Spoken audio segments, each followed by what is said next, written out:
अस्सलामुअलैकुम, मैं हूं फैसल तारिड़। तुर्की के अंदर कयामत बरपा है।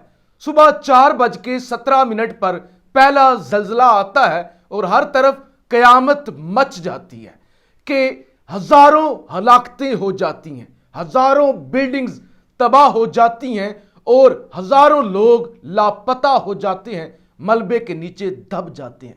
यह बहुत बड़ी तबाही होती है और फिर अचानक 10 घंटों बाद दिन 1:17 पर दूसरा जल्जला आता है जो उससे भी भयानक और खतरनाक होता है। लेकिन जो सबसे अहम बात है जो इस वीडियो के अंदर हमने करनी है कि यह छोटी तबाही थी, इससे बड़ी तबाही की पेशगोई कर दी गई है।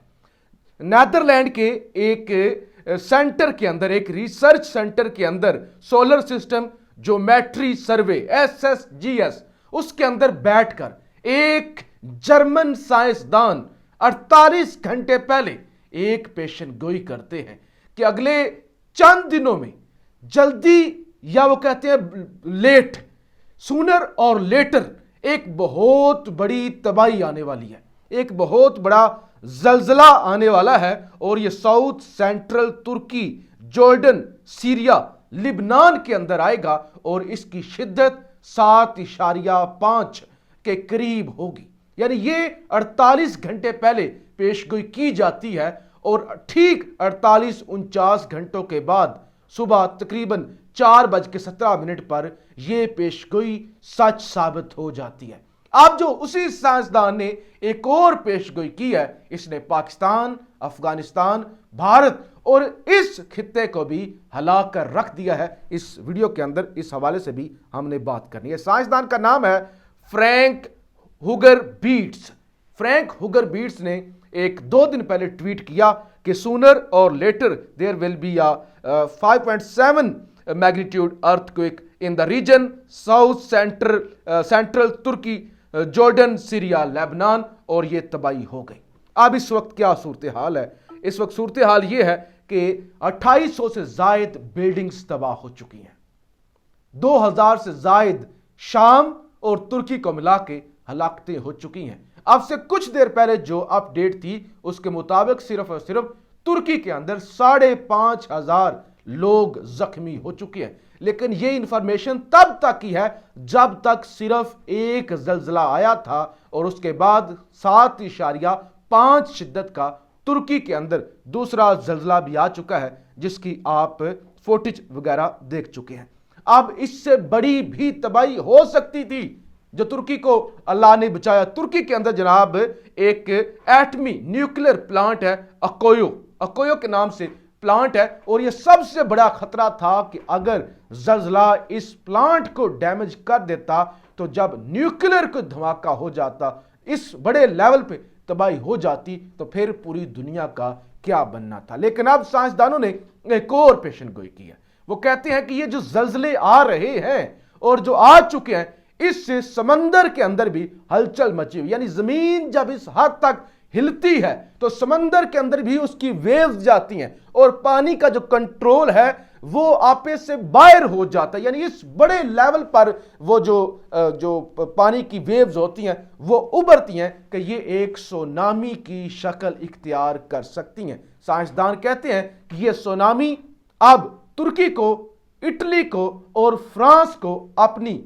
लपेट में ले सकती है। तो इन ममालिक के अंदर भी खतरे की घंटियां बज चुकी हैं, जबकि BBC न्यूज़ भी रिपोर्ट कर रहा है कि यह बहुत बड़ा जल्जला है और बहुत बड़ी तबाही है और मजीद ऐसे जल्जले आ सकते हैं। यानी ये जो साइंसदान तो ये कहते हैं, ये जो फ्रैंक हुगर बीट्स हैं, ये कहते हैं कि ये जो जल्जलों का सिलसिला है ये इस साल अगस्त से सितंबर तक जारी रह सकता है, क्योंकि जमीन अब एक ऐसी जगह में पहुंची हुई है जो कि वो तकरीबन कई 100 सालों के बाद वो शिफ्ट लेती है। अब वो मार्स के करीब है, यानी मार्स जो सियारा है उसके करीब है, और दीगर कुछ ऐसे, यानी टेक्निकली वो इस तरह शिफ्ट हो रही है कि अब ज्यादा जल्जलों का खतरा जो है वो बढ़ चुका है। इसी तरह जनाब रॉयटर्स, एक बहुत बड़ा जो है वो न्यूज एजेंसी, वो भी कहती है कि मेजर अर्थक्वेक हिट्स तुर्की, सीरिया, 100 डेड, मैनी ट्रैप्ड। और इसके अलावा दीगर अल जजीरा कहता है कि तुर्की सीरिया अर्थक्वेक 1400 डेड जो लोग हैं वो मर चुके हैं, और इसके बाद सेकंड मेजर क्विक हिट्स और दूसरा जल्जला भी आ चुका है। जबकि साइंटिस्ट यही जिन्होंने पेशन गोई की थी, यही जो ऑर्गेनाइजेशन है, ये दावा करती है कि इसके बाद अभी आफ्टर शॉक्स आएंगे, यानी अभी मजीद आफ्टर शॉक्स आएंगे और इससे वो खतरनाक भी हो सकते हैं, इससे भी ज्यादा शिद्दत के हो सकते हैं। आम रूटीन में वो कहते हैं कि जो एक मेजर जल्जला आ जाता है उसके बाद जो आफ्टर शॉक्स होते हैं वो 4 या 5 शिद्दत के होते हैं, लेकिन जो दूसरा बड़ा तुर्की के अंदर जल्जला आ गया इसने खतरे की घंटियां बजा दी। अब साइंटिस्ट कहते हैं कि ये सिर्फ ये नहीं कि तुर्की या शाम या लिबनान इसी खित्ते के अंदर जल्जले आएंगे, बल्कि पाकिस्तान, अफगानिस्तान और दीगर जो इनके साथ इलाके हैं यहां पर भी ये भी खतरे में जनाब इस वक्त हैं।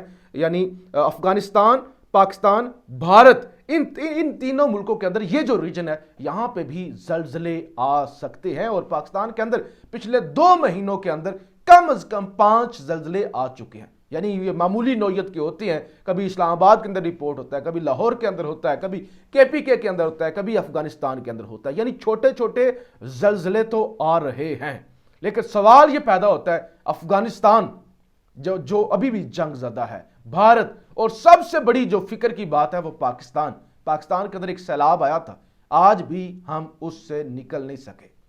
और पाकिस्तान की इकोनॉमिक सूरत हाल ये है कि यहां पे IMF की मिन्नतें और तरले हो रहे हैं और फिर भी वो कर्ज नहीं दे रहे। और सूरत हाल ये है कि पंजाब के अंदर सेहत कार्ड बंद कर दिया गया है। 400 अरब रुपया हुकूमत ने यानी वफाकी हुकूमत ने अदा नहीं किया और जो सेहत कार्ड था वो बंद हो चुका है, इलाज नहीं हो सकता। सूरत हाल ये है कि इस्लामाबाद के अंदर एक खातून के साथ, और इस्लामाबाद का सबसे बड़ा पार्क, बल्कि एशिया का सबसे बड़ा पार्क F9 पार्क, वहां पे एक खातून के साथ, एक लड़की के साथ कुछ मुसल्ला अफराद ज्यादती करते हैं और वो पकड़े भी नहीं जाते, और हुकूमत क्या हल निकालती है। यानी कैपिटल जहां पे 190 ममालिक के बाशिंदे रहते हैं, एम्बेसीज हैं, उस शहर के अंदर हुकूमत यह कहती है कि आपको बचाने के लिए हम मैक्सिमम ये कर सकते हैं कि रात को अगर आप पार्क में जाएं, पहले तो जाएं ना, ये पार्कों के अंदर क्या करना है आवारागर्दी करके, ये वाक शाक करके क्या करना है आपने, आप घर में बैठे, आप कैद हो जाएं। अगर जाना ही है तो फिर F9 पार्क के वो हिस्से जहां पे हमने लाइटें लगवाई हुई हैं, जहां पे रोशनी का इंतजाम है, आप सिर्फ और सिर्फ वहां पे जाएं। तो पाकिस्तान जैसा मुल्क जो इकोनॉमिकली डिफॉल्ट हो चुका है, जो जिसके पास बिल्कुल पैसे नहीं है, यानी एक्सपोर्ट्स बंद पड़ी है, आपके कंटेनर जो हैं वो बंदरगाहों पर पड़े पड़े गल सड़ रहे हैं, नुकसान हो रहा है, इन्वेस्टर इस मुल्क से भाग चुके हैं, और जो मुल्क के अंदर छोटे मोटे इन्वेस्टर रहते हैं पाकिस्तानी ही, वो भी मुल्क छोड़ के जाना चाहते हैं। इस कदर रिश्वत का बाजार गर्म है, इस कदर इकोनॉमिक सिक्योरिटी नहीं है, और अल्लाह ना करे इतनी बड़ी आफत पाकिस्तान जैसे मुल्क पर आ जाती है तो फिर हमारा क्या बनेगा। तो इस वक्त खतरे की घंटियां जो है वो ज़रूर जो हैं वो बढ़ चुकी हैं। सिंध हुकूमत ने जी को 1 लाख के करीब टेंट देने का ऐलान किया है तुर्की को, क्योंकि वहां पर जल्जला है, ये बड़ा अच्छा इकदाम है। लेकिन सिंध और बलोचिस्तान के अंदर जो तुर्की ने और बाकी ममालिक ने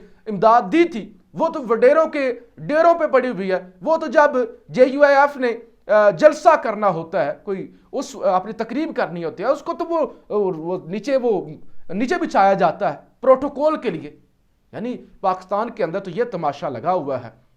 बहरहाल जी ये एक बहुत बड़ी तबाही है, पाकिस्तान के लिए बड़ी खतरे की घंटियां हैं, और अब इसको 2 तरह से लोग ले रहे हैं। यानी दो तरह की चीज़ें सामने आ रही हैं कि एक तो इस साइंसदान ने पेशन गोई की तो वो कुछ लोग इसको दूसरा रंग दे रहे हैं कि बहुत बड़ी साजिश है, कोई ये अलमनाटी दुनिया जो है वो दुनिया को तबाह करना चाहती है और शैतानी ताकतें हैं, और इन्होंने खुद न्यूक्लियर को ब्लास्ट करवाए हैं और उस वजह से ये दुनिया तबाह करना चाहते हैं। और पहले ये इन्होंने पेशन गोई इसलिए करवा दी थी ताकि एक तासुर जाए कि देखें जी ये तो एक जो नेचुरल डिजास्टर है, तो लिहाजा ये कुदरती आफत है। लेकिन जब मैंने इसको रिसर्च किया है और इस साइंसदान के बारे में जाना है तो ये पिछले 4 से 5 सालों से इस तरह के काम कर रहे हैं, रिसर्च कर रहे हैं। आज से तकरीबन 5 साल पहले इन्होंने फिलिपाइन के अंदर भी जल्जला आने की खबर दी थी और इनका काम ये है कि ज़मीन को ये स्टडी करते हैं, ज़मीन की जो मूवमेंट है, जो स्पीड है और वो सारी इनका अदारा जो है वो काम करता है। तो अभी तक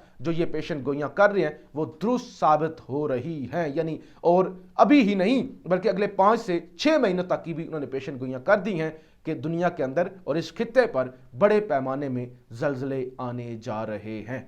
अल्लाह करे, पाकिस्तान तो पहले ही आफत ज़दा है, यानी ये आदमखोर जो मुसल्लत हो चुके हैं पाकिस्तान पर, इससे बड़ी आफत क्या हो सकती है कि इस तरह के नालायक हुक्मरान, यही आफत है। और अल्लाह करे पाकिस्तान पर कोई और बड़ी आफत ना आए। और तुर्की पर भी जो आफत आई है तो तुर्की के लोगों के लिए दुआ करें कि अल्लाह ताला उन्हें महफूज रखे और मजीद वहाँ पे कोई ऐसा जल्जला ना आए कि लोग सो रहे हों और फिर वो इतनी बड़ी बिल्डिंग्स गिर जाए और इतनी बड़े पैमाने पर तबाही हो जाए। अपनी राय का इजहार ज़रूर कीजिएगा। पाकिस्तान जिंदाबाद।